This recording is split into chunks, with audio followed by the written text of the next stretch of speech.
नमस्कार दोस्तों। आज मेरे साथ मेरे खास मेहमान, खास दोस्त सीए पवनीत सिंह हैं। Welcome sir. Thank you so much जी। ही इज़ फ्रॉम अमृतसर और आज का वीडियो भी हमारा थोड़ा डिफरेंट है। आज हम जीएसटी पर नहीं, लेकिन हाँ, आज हम हिस्ट्री मेकिंग पर बात करेंगे। आज हम एंटरप्रेन्योरशिप की बात करेंगे। आज हम एक ऐसे सीए की बात करेंगे जो कि एक सीए फैमिली से होते हुए भी उन्होंने एक ऐसा एंटरप्राइज, एक ऐसा एंटरप्रेन्योरशिप डेवलप किया है जो कि सबके लिए एक एग्जाम्पल बन जाएगा। आज हमारे साथ हैं सीए पवनीत सिंह गुलाटी जी। इनके फादर भी सीए हैं। इन्होंने 2009 में क्वालिफाई किया था और इनकी ट्रेनिंग यहाँ पर अर्नेस्ट एंड यंग से हुई है। अमृतसर से हैं, एक प्रोफेशनल बैकग्राउंड फैमिली से हैं। 2009 में क्वालिफाई करने के बाद लगभग 5 साल ये आकाश टैबलेट, जो गवर्नमेंट ऑफ इंडिया का प्रोजेक्ट था, उसके साथ जुड़े रहे। उस प्रोजेक्ट को बहुत ऊंचाइयों तक लेकर गए। शुरुआत में वहां पर लगभग 20 लोग थे, 1000 लोगों तक की टीम की।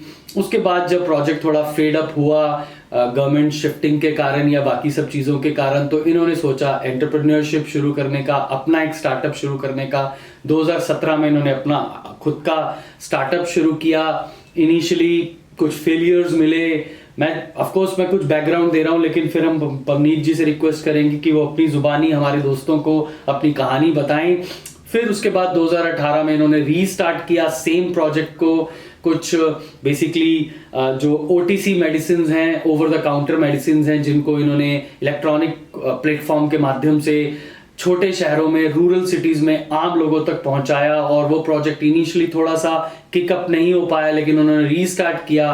2018 में वो प्रोजेक्ट रीस्टार्ट हुआ। आज 2020 आते आते, इवन लॉकडाउन से पहले, इनकी टीम में लगभग 1200 लोगों की टीम है पूरी कंट्री में।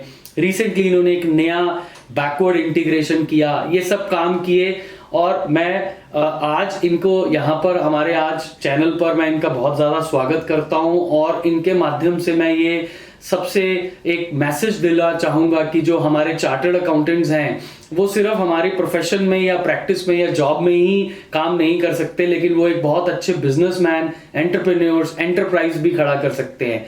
और आज इनकी टीम लगभग 1200 लोगों की टीम है। बहुत बड़ा सेटअप है और एक स्टार्टअप से, एक छोटे से कमरे से शुरू किया, एक छोटी सी सिटी अमृतसर से शुरू किया।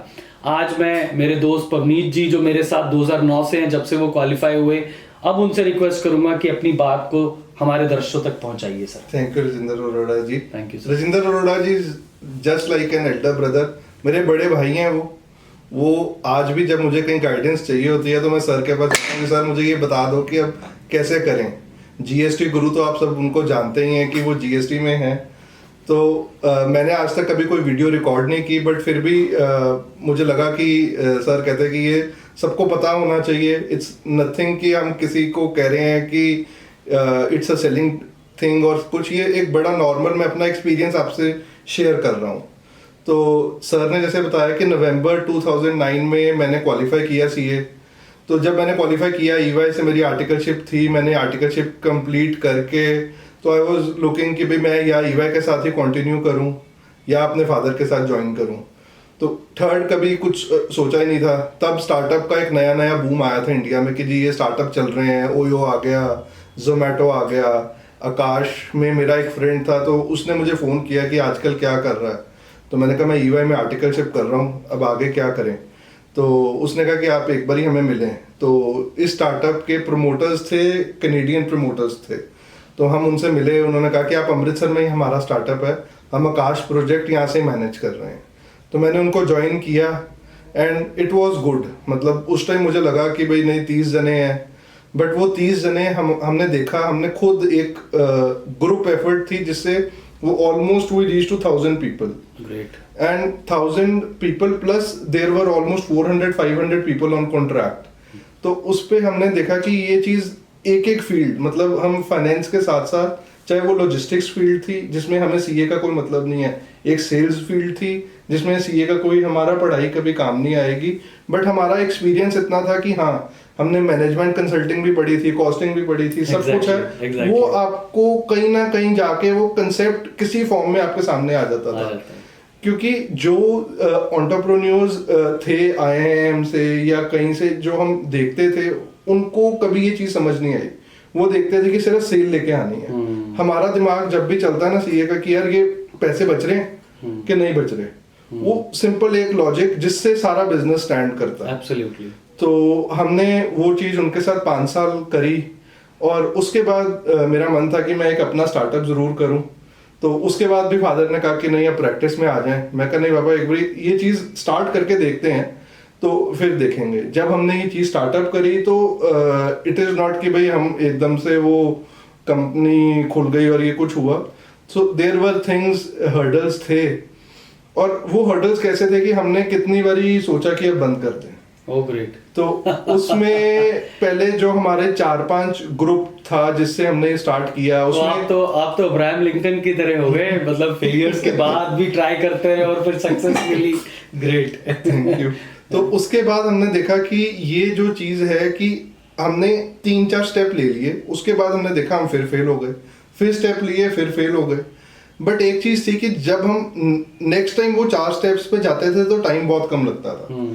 और ये चीज़ देखी कि कंसिस्टेंटली आप लगे रहो, आपको बहुत कुछ डिमोटिवेट करता है स्टार्टअप में। ये चीज देख ली, 2 स्टार्टअप देखे, एक उनके साथ देखा, एक अपना देखा। ये देखा कि जब आपका डिमोटिवेट होगा तो आपके आसपास सारे आपको डिमोटिवेट ही करेंगे। मोटिवेट करने के लिए आपको बड़ा कम कोई दिखेगा। तो अब पवनीत जी एट प्रेजेंट आपके स्टार्टअप में क्या स्ट्रक्चर है और आप क्या कर रहे हैं, थोड़ा हमारे दर्शकों। हमारा प्राइमरीली फोकस है रूरल एरियाज। रूरल एरियाज और अर्बन एरियाज में भी जो रूरल पीपल बैठे हैं। क्योंकि दिल्ली में आप एक एग्जांपल लो या बॉम्बे लो, वहां पर कोई दिल्ली में यूपी से आ जाते हैं और बॉम्बे में पुणे वगैरह साइड के विलेजेस के सारे जने चले जाते हैं। हमारा फोकस था कि आज हम Amazon, फ्लिपकार्ट, हमारे लिए वो चीजें बनी हैं। और आजकल जो स्टार्टअप बन रहे हैं ना, वो सारा उन्हीं पे फोकस कर रहे हैं, वो 10% पे। ओयो, जोमेटो, ये क्या है कि हम जो पढ़ा लिखा बंदा वो कर सकता है। हमने एक इसको इजी बनाया कि हमारी वेबसाइट्स बना के और टीवी पे ऐड और न्यूज़पेपर पे ऐड करके कि आप सिंपल कॉल करो, आपको कहीं कुछ एड्रेस नहीं टाइप करना। क्योंकि जो बंदा पढ़ लिख नहीं सकता वो एड्रेस कैसे टाइप करेगा। तो हमने अपनी टेक्नोलॉजी इतनी फ्रेंडली बनाई कि आप करो। हमारे कॉल सेंटर में एक दिन में एक टाइम पे 800 कॉल लैंड कर सकती है 1 सेकंड में। ग्रेट। तो वो टेक्नोलॉजी हमने खुद डेवलप करी, हमने कहीं बाहर से नहीं ली। और वो 1 सेकंड में 800 कॉल की हमने कैपेसिटी बना दी है। उसमें क्या है कि जो ये लोग हैं ये हमें फ़ोन करते हैं और वो अपनी अपनी लैंग्वेज में, हमने हिंदी लैंग्वेज एक स्टैंडर्ड रखी है कि भाई आप हिंदी में बात करें वहाँ, और आपका ऑर्डर प्लेस होगा और आपको ऑर्डर मिल जाएगा। हमने शुरू में ये किया, हमने टीम रैंप अप करी। फिर मेरा पिछले स्टार्टअप का एक लर्निंग एक्सपीरियंस था लॉजिस्टिक्स। तो लॉजिस्टिक्स में क्या था कि हम जब सुनते थे, मैंने ना फ्लिपकार्ट, नापतोल, इनके साथ काफी, होम शॉप 18, इनके साथ काफी काम किया था। तो वहां पर मैंने समझा कि 55% डिलीवरी टारगेट्स। इसका क्या मतलब है कि अगर आपने 100 पीस का ऑर्डर आया आपको, उसमें से अगर आपने 100 में से 80 डिस्पैच किए, 80 में से आपका 55% डिलीवर होगा, 45% कस्टमर रिफ्यूजल हो जाएगा। ये उनका एक स्टैंडर्ड था और 55 को वो बहुत अच्छा गिनते थे कि भाई ये कोरियर कंपनीज ये कर सकती हैं। हमने क्या किया कि चलो ठीक है, हमारा कस्टमर, अब हम कोरियर को भेजते थे, वापस आ जाता था। कस्टमर को सुबह 8 बजे चाहिए, शाम को 6 बजे चाहिए। और सबसे बड़ी चीज कि आज मेरी चीज 1000 रुपए की है या 2000 की है, कस्टमर कहता है मेरे पास 1900 है, सर आप ना मुझे इतना ही दे दो, मुझे दे दो। अब मैं वो 100 रुपीज के चक्कर में वो कोरियर को, उसके सिस्टम ही नहीं है कि वो डिस्काउंट दे, उसमें 2000 से कम ले पाए। तो हमने ये देखा कि ये बड़े बेसिक हर्डल्स हैं। हमने फिर सबसे पहले दिल्ली एनसीआर का हमने किया कि दिल्ली एनसीआर में हमने 2 ऑफिस खोले, जिससे हमने पूरा दिल्ली एनसीआर मैनेज किया। तो हमने उसको कोरियर का नाम नहीं दिया पहले, इट वाज सितंबर 2019 जब हमने फर्स्ट ऑफिस यहाँ खोला, ट्रायल पायलट करा। हमने जब वो पायलट किया, हमने देखा कि यार ये तो डिलीवरी बड़े प्यार से हो रही है, इसमें तो कोई वो है ही नहीं कि भाई टाइम की प्रॉब्लम या कुछ। तो at that time we did not vision it, but we gave are this startup के बीच में से एक और startup, ad cart. So startup के बीच में से एक और स्टार्टअप निकला, एड कार्ट। आपने बैकवर्ड इंटीग्रेशन शुरू कर दी, तो वो एड कार्ट निकला। तो जब हमने एड कार्ट को डेवलप किया, तो मार्च 21 आई रिमेम्बर, जिस दिन ये लॉकडाउन लगा था, तो हमारे 7-8 ऑफिसेस थे। तो वी वर डूइंग गुड उनमें कि भाई चलो अच्छा चल रहा है, बाकी हम कोरियर को देते थे। अब मार्च 21 को सारे फ्री हो गए थे पूरे इंडिया में, और सैलरीज बढ़नी शुरू हो गई क्योंकि एम्प्लॉय तो थे और ना कोई फंड था इतना बड़ा इन्वेस्टर फंडेड कि हम इसको करें, हमने तब भी सोचा कि नुकसान तो हो ही गया, थोड़ा सा और नुकसान होगा, और हमने इस चीज को एज अ सोशल रिस्पॉन्सिबिलिटी ली और हमने अपने सबको कहा कि आप वर्क फ्रॉम होम करो। ठीक है। अब एक हमारा एक सेलिंग टीम जो फोन पे थी उसको हम वर्क फ्रॉम होम नहीं कर सकते थे, बट लॉकडाउन आज नहीं 1 महीने बाद 2 महीने बाद खत्म तो होगा। तो हमने क्या किया कि हमने ना जो एड कार्ड को डेवलप किया कि आज के टाइम में आप देखो ना, जोमेटो चलता रहा, स्विगी चलता रहा, बट वो लॉस में आ गए। क्यों? उनका मेन बिजनेस खत्म हो गया, बट वो कुरियर का काम उनका चलता रहा कि ये शॉप से उठाया और यहाँ दे दिया। तो हमने इस चीज को देखा कि हम ना अपने ऑफिसेज डेवलप करें। हमने उस टाइम में ऑलमोस्ट 100 ऑफिसेज बनाए। Oh great. और लॉकडाउन खुला, जो नॉर्मल थोड़ा सा बिजनेस को परमिशन दी 1 जून से, हमने उस टाइम 67 ऑफिसेज रोल आउट कर दिए। हमने सैलरी सारा कुछ दिया कि भाई एटलीस्ट जो हमारे साथ काम कर रहा है ना, उस टाइम हमें मैन पावर स्किल्ड मिल गई और वो लॉयल मिल गई। क्यों? उसको पता कि आज सब निकाल रहे हैं और इन्होंने हमें एक ऑफर दिया। और क्योंकि स्टार्टअप ज्वाइन करने में ना सारे सोचते हैं कि आज मैं स्टार्टअप कर रहा हूँ, बट हमने कहा कि रिस्क थोड़ा सा है कि भाई वो रिस्क ये था कि हम उस टाइम ज्वाइन करा रहे थे जब लोग कह रहे थे कि अभी घर बैठ जाओ। तो हमने वो स्टार्ट किया 1 जून को, तो 67 का, और विद इन अ मंथ हमने जो हमारा प्लानिंग थी 100+ ऑफिसेज हमने पूरा रोल आउट कर दिया। अभी हमने कहीं एड कार्ड का कहीं हमने एडवर्टाइज नहीं किया, कुछ नहीं किया, but we get 2-3 inquiries a day कि पूछते हैं कि हमने कुरियर करना है, कैसे करना है। तो अब हमने इस चीज को कैपिटलाइज करके अपने बिजनेस में इंटीग्रेट कर दिया। अभी तो फिलहाल आपने सिर्फ अपनी डिलीवरीज को अपने लॉजिस्टिक चैनल से ही मैनेज किया, जो कि आपको बाहर से प्रॉब्लम आती थी। अब आप मैं बात कर रहा था जब पवनीत से बिफोर इंटरव्यू, तो मुझे बता रहे थे कि अब आप 4 घंटे में डिलीवरी कहीं भी भारत में पहुंचा सकते। बिल्कुल। अब जो हमने जहाँ ऑफिसेज हैं, हमने कस्टमर को फ्लेक्सिबिलिटी टाइम की दी है, अमाउंट की फ्लेक्सिबिलिटी दी है, प्लस कि कस्टमर को कहा आप अभी ऑर्डर करो, विद इन 4 आवर 4 घंटे में आपको ऑर्डर आ जाएगा। वो 4 घंटे भी इसलिए कहते हैं दिल्ली जैसी जगह पे, अहमदाबाद, सूरत, जो छोटी छोटी जगह है, वहां पर आप 1-1 घंटे में हम डिलीवरी दे देते हैं, क्योंकि डिलीवरी बॉयज का नेटवर्क है और वो सारा दिन फील्ड में होते हैं। तो इस चीज को, और सारा टोटल हमने क्या किए हैं, जो सॉफ्टवेयर हैं वो हमारे अपने हैं। 1 घंटे में तो हम अपने नुक्कड़ की दुकान से भी अगर डिलीवरी एक्सपेक्ट करें तो वो भी पॉसिबल नहीं है, वो भी पॉसिबल नहीं है। तो ये चीज हमने करी, इससे हम अपने आप खुद ही मोटिवेट होते रहे कि नहीं ये चीज चल रही है। बट एक चीज इसमें जरूर है कि टाइम आपको बहुत देना पड़ेगा। मतलब जब हम एक सीए स्टार्ट करते हैं, हम यही एक पिछला ट्रेडिशन बना है कि जब प्रैक्टिस स्टार्ट करनी है ना, पहले 5 से 7 साल आपको मेहनत करनी पड़ेगी, उसके बाद आपको थोड़ा सा फ्रूट मिलना शुरू होगा। और सीए प्रोफेशन में भी आप कहो कि हम बिना जीएसटी या कोई इनकम टैक्स के अपडेट के बिना हम काम कर सकते हैं या नहीं कर सकते, पढ़ना पड़ता है, डेली अपडेट लेना पड़ता है कि छोटा सा भी केस आ जाए शायद कहीं काम आ जाएगा क्लाइंट के साथ। इंटरेस्टिंग बात ये है दोस्तों कि इन्होंने लॉकडाउन में एक्सपेंशन किया है, लोगों ने कॉन्ट्रैक्शन किया है, और ये अभी not even break even, but ये ब्रेक इवन से थोड़ा सा ऊपर आ गए हैं अपने लॉजिस्टिक बिजनेस में भी, और वो लॉजिस्टिक बिजनेस जो सिर्फ अपनी ही सप्लाईज को मैनेज कर रहा है। और इसमें मैं आपको बताऊंगा, जितनी कोरियर कंपनीज हैं इंडिया में, अब जो चाइना फंडेड कंपनीज हैं, ई कॉम, डिलीवरी, इनको 1000 करोड़ प्लस फंडिंग ऑलरेडी आ चुकी है, और ये अभी भी लॉस मेकिंग कंसर्न्स हैं। तो वो हमें नहीं समझ आता है कि क्यों, बट आने वाला टाइम, आज आप ले लो, सबसे पहले जब वैक्सीनेशन की भी बात करते हैं, आज कोविड-19 की, सबसे पहले वो कहते हैं कि हमें लॉजिस्टिक्स स्ट्रॉन्ग करना है। उस सबसे पहले लॉजिस्टिक्स पे आते हैं। क्यों? उनको पता है कि सबको वैक्सीनेशन देने के लिए डिस्ट्रीब्यूशन चेन तो चाहिए, डिस्ट्रीब्यूशन चेन तो नेटवर्क तो चाहिए। ये एक सबसे बड़ी चीज है जो आने वाले टाइम में ग्रो कर सकती है। मुझे लगता है कि देखिए, लॉजिस्टिक्स अपने आप में एक बहुत बड़ा ग्रोइंग अपकमिंग सेक्टर है। करेक्ट। और आपने तो अपने, और इन्होंने भी एक नई प्रोडक्ट जो आप बेबी प्रोडक्ट्स बता रहे थे। अब क्या था कि अब आई हैव अ बेबी जो अभी छोटी है, तो मैं देखता था कि घर पे ना प्रोडक्ट्स पड़े होते थे कि भाई ये आ गए, ये बड़ा अच्छा है, ये स्किन केयर है, ये बॉडी बटर है। तो अब क्या है कि मैंने देखा कि यार ये इसके इंग्रेडिएंट्स क्या हैं, तो उसमें ना हमारा, जैसे आप कह लो कोई भी जड़ी बूटी है, जैसे आप ले लो आंवला, तो आंवला का ना उन्होंने लैटिन नेम दे देना, वो कुछ बड़ा लंबा सा नेम, आयुर्वेदा दे लुक से करके ना उन्होंने लिख देना। तो उसमें लगता था कि शायद ये बाहर की कंपनी है और ये बड़ा महंगा प्रोडक्ट है। हमने ये देखा, फिर हमने उसको सर्च किया, मैं कही तो आंवला डला है और ये चीज ये लिखी है।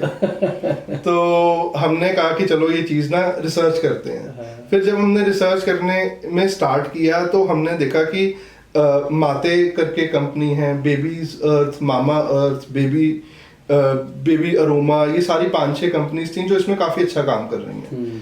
तो हमने फिर इसको देखा कि इसके इंग्रेडिएंट्स ठीक है, मतलब ये मिल सकते हैं, आप इसमें और बेटर क्वालिटी भी दे सकते हैं। तो हमने इस चीज को डेवलप करना शुरू किया। अभी हमने ये विजन लिया कि हम इसकी भी डिलीवरी करेंगे और अपना ही प्रोडक्ट बना के करेंगे। आने वाले दिनों में मुझे तो ऐसा लगता है कि लोग आपके पास आएंगे कि जी हमारे प्रोडक्ट की भी डिलीवरी। बिल्कुल बिल्कुल बिल्कुल। तो हमने 150 प्रोडक्ट्स बना रहे हैं। अच्छा, बेबी प्रोडक्ट्स 150 प्रोडक्ट्स। तो उसमें ऑफ लेटली अभी 2 हफ्ते पहले ना मामाज अर्थ की न्यूज आई जिसमें उन्होंने कहा कि सिक्वा कैपिटल उनको 2000 करोड़ कर रही है और वैल्यू कर रही है। अब मामा अर्थ है, एक और कंपनी थी जिसकी इतनी वैल्यूएशन हुई। हमने एक कंपनी के फाइनेंशियल्स थोड़ा सा सीए हैं, तो सीए को एक आदत होती है पॉइंट ऑफ माइंड से चलेंगे, वो अपना एक वो आरओसी के जो पब्लिक डोमेन पर डॉक्यूमेंट्स हैं वो चेक तो करें क्या है कि भाई हमने क्या वो अलग कर रहे हैं। वो आईएम पास्ड आउट है, आईआईटी पास्ड आउट है, तो हम भी तो खुद सीए ही है ना। हम भी सीए हैं। तो सीए पे मतलब जो सीए का एक्सपीरियंस है वो कहीं भी नहीं है। हम आर्टिकलशिप भी कर लेते हैं, पेपर भी सबसे ज्यादा दे देते हैं। तो वो मैंने देखा कि यार अब इस चीज में अब क्या करें। हमने देखा कि यार ये तो कंपनी की नेट टर्नओवर ही 15-20 करोड़ है और 5-6 करोड़ का लॉस है। अच्छा, उसकी 2000 करोड़ वैल्यूएशन। अच्छा, अब वो चीज समझ नहीं आती कि भाई वो कैसे करते हैं। आज के टाइम में जो ये वैल्यूएशन करते हैं कि भाई 2-2000 करोड़ की वैल्यूएशन और पीछे लॉस है, वो कैसे खत्म होंगे समझ नहीं आया। बट हमने ये चीज देखा कि भाई एटलीस्ट इसमें स्कोप है और हमने अब इसमें पहले थोड़ा सा कम एक्टिव थे, अब हम इसमें और एक्टिव होके हमने इस चीज में कहा कि 150 प्रोडक्ट से इनिशियल लॉन्च करेंगे, उसके बाद इसको 500 प्लस प्रोडक्ट्स पे लेके जाएंगे ताकि, और डिलीवरी विद इन आवर्स। बहुत बढ़िया। इनफैक्ट दोस्तों, मैंने सबसे अच्छी बात जो पवनीत की देखी, इन्होंने ड्यूरिंग लॉकडाउन जो एक सोशल रिस्पॉन्सिबिलिटी, एक कॉर्पोरेट की, एक ह्यूमन की रिस्पॉन्सिबिलिटी निभाई। इन्होंने लोगों को हायर किया, उनकी प्लेसमेंट लॉकडाउन खुलने के बाद करवाई, लेकिन सैलरी जिस दिन इन्होंने हायर किया across the country for their logistic company, उस दिन से सैलरी इनकी चालू कर दी। तो मैं समझता हूं कि एक बहुत बड़ी जिम्मेदारी इन्होंने उस दौरान और उस समय मुझे ऐसा लगता है आपको अच्छा टैलेंट भी मिल गया होगा। बिल्कुल उसमें, और वो लॉयल होंगे क्योंकि उन्होंने देखा कि हाँ ये इन्होंने निकाला किसी को नहीं और ये रख रहे हैं। हमने मतलब ये सबको कहा, हमारी सीनियर मैनेजमेंट भी जो थी हमारे साथ, हमने कहा कि हम अभी करेंगे काम, सबके साथ है लॉकडाउन। तो एटलीस्ट एक चीज समझ आ गई कि इसेंशियल्स की डिलीवरी आगे आज भी और आने वाले टाइम में भी बहुत आगे जाएगी। तो इसेंशियल डिलीवरीज के ऊपर ही सारा इनका फोकस है, रूरल पे किसी का फोकस नहीं है एक्चुअली। अब आज देखो हम रूरल में अगर हम छोटी छोटी, अब ये जो कंपनीज थी आज, Mahindra finance, Bajaj finance, L&T finance, इनका सेगमेंट देखो सारा रूरल है। हाँ। अर्बन में कोई नहीं काम करता। अर्बन में एक हम एजुकेटेड हैं। मुझे लगता है कि अब हमारे कंट्री में जो है ना, वो जो डेवलपमेंट है वो सीपिन अब हमारे यहाँ कर रहा है, विलेजेस में, रूरल एरियाज में। नेक्स्ट रेवोल्यूशन वही है। वहां पर आप न्यूज़पेपर जो वो पढ़ते हैं, टीवीज वो देखते हैं, आप उनको दो ना कि यार ये चीज चेक करो। और मैं एक चीज यही कहता हूँ कि मतलब सीए के बाद ना, मैं भी जैसे जब सीए हुआ तो मैंने आपसे पूछा कि सर जॉब करें, प्रैक्टिस करें, फादर से भी पूछा कि भाई ये क्या करना चाहिए। वो थर्ड एक सीए एंटरप्रेन्योर कोई भी नहीं बोलता। और मैं आज चीज एक ये रियलाइज करता हूँ कि जो मेरे पीयर्स हैं, जो मेरे जूनियर्स हैं, या जो सीए में एनरोल, बेस्ट कोर्स है मेरे हिसाब से, बिकॉज आपको एक ओवरऑल आउटलुक कहीं नहीं मिलेगी। मैंने मास्टर्स भी करी है, बट मुझे जो सीए का एक्सपीरियंस है वो बहुत बेटर है। मतलब उसमें आप एक, हाँ टाइम आपको हर एक में चाहिए, आप चाहे जॉब करो चाहे प्रैक्टिस करो, उसमें भी टाइम चाहिए और अपने काम में भी टाइम चाहिए। बट ये है कि when you do something of your own, अपना काम कर लोगे, उसमें टाइम दोगे, वो एक चीज आज समझ आती है कि शायद ज्यादा प्रोडक्टिव रहेगी आगे जाके। बट ये चीज है कि हाँ एटलीस्ट टाइम सब में चाहिए। सीए एक हमें एक इनबिल्ट एफर्ट दे देता है कि आपको कुछ चीजें बाय नेचर आ जाती हैं कि भाई वो आपको P&L चाहिए या कुछ चाहिए, वो आपको खुद ही आप कैलकुलेट सबसे पहले उससे स्टार्ट करते हो बहुत कि बढ़िया। इनफैक्ट दोस्तों, आज के वीडियो का ऑब्जेक्टिव भी यही था कि हम चार्टर्ड अकाउंटेंट्स के लिए जो ऑप्शंस हैं वो सिर्फ लिमिटेड नहीं है कि हम जॉब में जाएंगे या प्रैक्टिस में जाएंगे अपने प्रोफेशन की।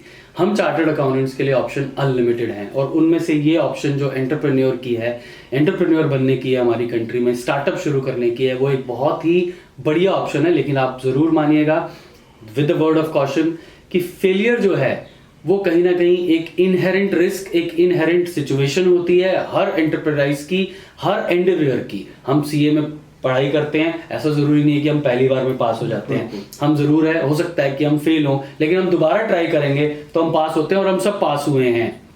हालांकि पवनीत जी तो हमारे रैंक होल्डर हैं, ठीक है, actually is a rank holder, तो मैं ये बताना भूल गया था। It is also very important trait, but मुझे लगा कि जो सर का, जो पवनीत का जो ट्रेट है, जो इंपॉर्टेंट, जो बिजनेस एक्यूमेन इन्होंने डेवलप किया, जो इनहेरेंट इनके पास था, वो एक ज्यादा इंपॉर्टेंट था मैनिफेस्ट करना, और हमने किया। सर आपका बहुत बहुत धन्यवाद आज मेरा इनविटेशन मानने के लिए। स्पेशली अमृतसर से यहाँ पर हैं हमारे ऑफिस में दिल्ली वाले, हालांकि इनका यहाँ भी सेटअप है, लेकिन स्पेशली यहाँ ट्रेवल किया है इन्होंने मेरे पास आने के लिए। Thank you very much. और मैं आशा करता हूँ कि हमारे दोस्तों को, हमारे यंग मेंबर्स को, हमारे सारे जो भी चार्टर्ड अकाउंटेंट फ्रेटर्निटी है, इनसे एक प्रेरणा मिलेगी, और आगे जाकर हम सीए प्रोफेशन का नाम और बढ़ाएंगे। Thank you sir. Thank you sir, thank you so much जी, थैंक यू। Thank you.